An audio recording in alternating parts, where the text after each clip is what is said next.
চীনের সামরিক মহাপ্রদর্শনী দেখেও নির্লিপ্ত ট্রাম্প বলছেন চীন রাশিয়া এক হলেও তার জন্য চিন্তার কোনো বিষয় নয়, তবে ভেতরে ভেতরে তিনি বেশ উদ্বিগ্ন বলে মনে করছেন বিশ্লেষকরা।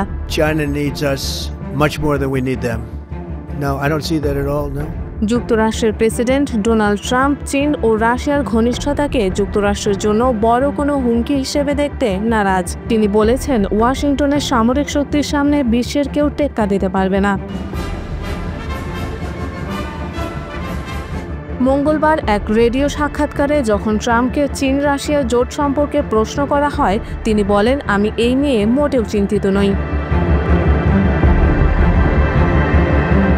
ট্রাম্প বলেন, আমাদের বিশ্বের সবচেয়ে শক্তিশালী সেনাবাহিনী রয়েছে। কোনো দেশ তাদের সামরিক শক্তি আমাদের বিরুদ্ধে ব্যবহার করবে না। কেউ এমন ভুল করলে নিজেদের ধ্বংস নিজেরাই ডেকে আনবে। রাশিয়া ইউক্রেন যুদ্ধ দ্রুত শেষ করার প্রতিশ্রুতি দিয়ে নির্বাচনী প্রচারণা চালিয়েছিলেন ট্রাম্প। রুশ প্রেসিডেন্ট ভ্লাদিমির পুতিনের সঙ্গে শান্তি চুক্তি আলোচনায় ফলাফল না পেয়ে তিনি ক্ষোভ প্রকাশ করেছেন। Actually, a very good meeting with President Putin a couple of weeks ago. We'll see if anything comes out of it. If it doesn't, we'll take a different stand. তিনি বলেন, আমি পুতিনের ব্যাপারে বেশ হতাশ। আমরা মানুষদের বাঁচানোর জন্য কিছু করতে যাচ্ছি। এটা কোনো রাজনৈতিক বিষয় নয়, এটা মানুষের জীবন বাঁচানোর ব্যাপার।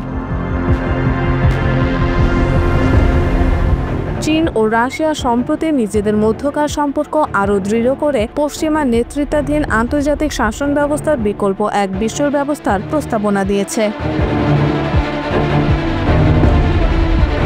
চীনের তিয়ানজিনের সাংহাই কোঅপারেশন অর্গানাইজেশনের সামিটে চীনের প্রেসিডেন্ট শি জিনপিং ও পুতিন ওয়াশিংটনের বৈশ্বিক আধিপত্য নিয়ে সমালোচনা করেছেন। বুধবার বেইজিংয়ে আয়োজিত অনুষ্ঠানে উপস্থিত ছিলেন চীনের প্রেসিডেন্ট শি জিনপিং, রাশিয়ার প্রেসিডেন্ট ভ্লাদিমির পুতিন ও উত্তর কোরিয়ার নেতা কিম জং উন সহ আরও অনেকে। দ্বিতীয় বিশ্বযুদ্ধে জাপানের পরাজয়ের ৮০ বছর পূর্তি উপলক্ষে আয়োজিত এই কুচকাওয়াজকে চীনের আন্তর্জাতিক প্রভাব ও সামরিক শক্তি প্রদর্শনের একটি কৌশলগত উদ্যোগ হিসেবে দেখা হচ্ছে। হোয়াইট হাউসের সাংবাদিকদের প্রশ্নের জবাবে ট্রাম্প বলেন, আমি এই কুচকাওয়াজকে যুক্তরাষ্ট্রের বিরুদ্ধে কোনো চ্যালেঞ্জ হিসেবে দেখি না। প্রেসিডেন্ট শি জিনপিং এর সঙ্গে আমার সম্পর্ক খুব ভালো, তবে বাস্তবতা হলো চীন আমাদের উপর যতটা নির্ভরশীল আমরা তাদের উপর ততটা নই।